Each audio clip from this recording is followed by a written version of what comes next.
Welcome to MojoPlays, and today we're counting down our picks for the hardest video game DLCs and expansions. Now, we're fully aware that almost any Souls-like game typically has the most brutal DLCs around, but for the sake of variety here, we've left some of them off of our list. Let us know in the comments below what video games you think have the hardest DLCs.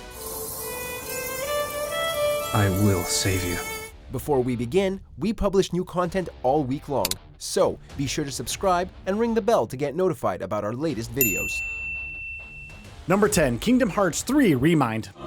Great! A riddle, just what I need. The first and only DLC for 2019's slightly disappointing yet hotly anticipated Kingdom Hearts 3, the Remind DLC expands on the ending of the main game, and finally concludes the decade-and-a-half-long Darkseeker saga. While the main game poses its own set of challenges, especially in its boss fights, Remind's bosses make Master Xehanort look like a measly little Keyblade novice. Throughout the DLC, Sora and the gang fight their way through legions of Heartless and progress through the weirdest, most nonsensical stories in all of gaming. While not terribly difficult as a whole, the boss fights, especially the hidden fight against Yozora, will make you want to tear your hair out. It's crazy.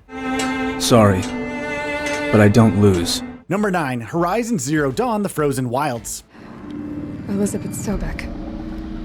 Did you know her? Another example of the base game being a bit more tame than its expansion, Horizon Zero Dawn's 2017 DLC The Frozen Wilds poses a much larger challenge than its release content. The robotic dinosaurs littered around the titular Frozen Wilds are brutal and much tougher, namely the Scorchers and Frostclaws, and the game justifies these beefier baddies with a clever narrative device. A demonic force has infected the automatons, making them hit harder, move faster, and act just downright meaner all around. It doesn't help that the blizzard conditions make visibility an absolute pain in the rear. This DLC will test your skills and reflexes and is a sure way to raise your blood pressure just a little bit. Yeah, good times. I'm sorry, Nelto. Number 8, New Super Mario Bros. 2 The Impossible Pack. Bet you didn't expect to see this here, did you? New Super Mario Bros. 2 The Impossible Pack is one of the Big N's earliest forays into the wonderful world of DLC, and aims to be just that, gosh darn impossible. While this DLC is only 3 courses in total, they are brutal, and I mean really brutal. Even the most seasoned platforming veterans will take multiple stabs at these traditional, yet unique and dastardly designed Mario levels. Short timers, poison water, lack of power-ups, and other such hazards and hindrances mark this as one of the toughest challenges the mustachioed man in red has seen to date.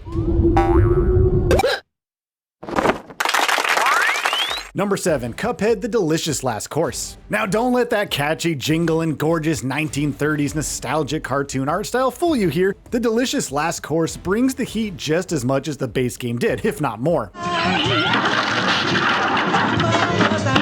Released in 2022, the first and only expansion for the infamous platformer Cuphead contains only 6 of its signature difficult boss fights, but they are forces to be reckoned with. To help remedy this new challenge, developer studio MDHR included a handful of ways to mitigate the tough boss fights through new charms, but most notably with Ms. Chalice, a third playable character that has a few tricks up her sleeve that Cuphead and Mugman don't. No matter who you pick though, you'll have a hell of a time learning the boss's patterns, surviving through multiple phases, and taking them down once and for all.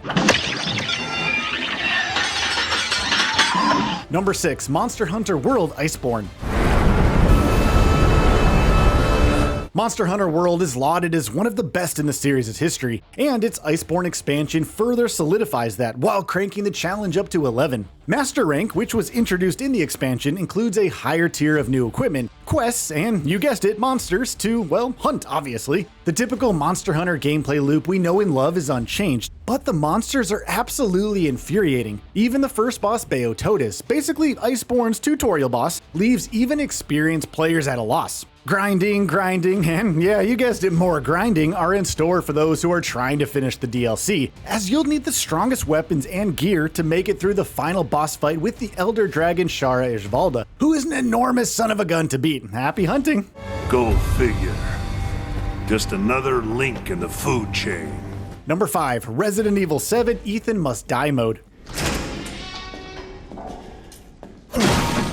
Part part of the Banned Footage Volume 1 DLC for the borderline perfect soft reboot and reimagining of Capcom's pioneering survival horror franchise, Resident Evil 7's Ethan Must Die mode is absolutely gosh darn freaking sorry, I need to calm down here. In this pseudo-roguelite mode, you traverse your way through the Baker property once again, but with a few twists. You start with no weapons. Ethan must rely on his stealth and maneuvering to evade enemies until you're lucky enough to hopefully pick up a firearm. Item locations are randomized, meaning that when you die, yes, when, not if, come on now, you'll have to rely on your skills instead of memorizing where certain healing items are scattered about. The layout and traps are different from the story mode, further forcing you not to rely on your previous experience in the horrifying house. Ethan Must Die mode is perfect for the die-hard Resident Evil fans who are gluttons for punishment. Number 4. Dishonored Dunwall City Trials.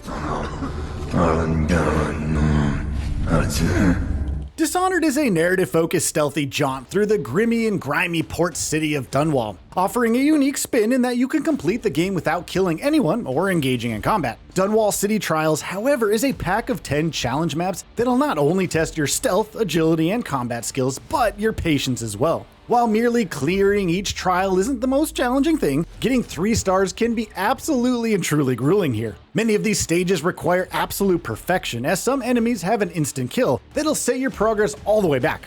Dunwall City Trials is also a bit contradictory to the core stealth gameplay principle of Dishonored, as it features races and even a wave-based mode where you have to defeat enemies as they come at you. People who spend countless hours trying to get the by my hand alone trophy, I really feel your pain here. Nasty rat. Get away. Number 3. Mirror's Edge Pure Time Trials. Mirror's Edge is a first-person action game that's basically a parkour sim, making it the perfect candidate for a dedicated time trial. We got that in the game's Pure Time Trials DLC, and with it came some of the most difficult platforming challenges in all of gaming. This supplemental mode adds 9 new courses for you to try, and the common sentiment for fans of the game around the internet is that these trials are downright brutal. You'll have to race against the clock to reach the goal, running, climbing, and of course parkouring your way there in the fastest time possible. Completionists will aim for the coveted 3-star run, but be warned, you'll want to rip your arms off in frustration after a few tries. Some maps are of course easier than others, but all of them require precise movement and borderline perfection to overcome. Number 2. Bloodborne The Old Hunters.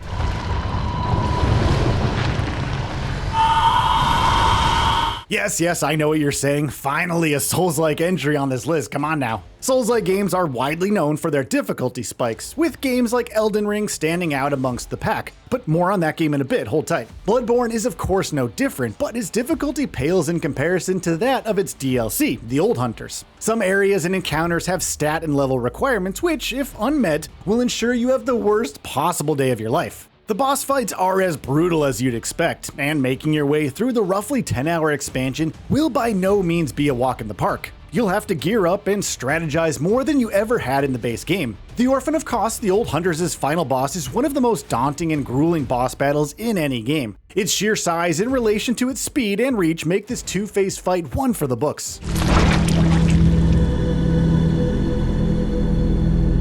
Number 1. Elden Ring Shadow of the Erdtree. Those stripped of the grace of gold shall all meet death.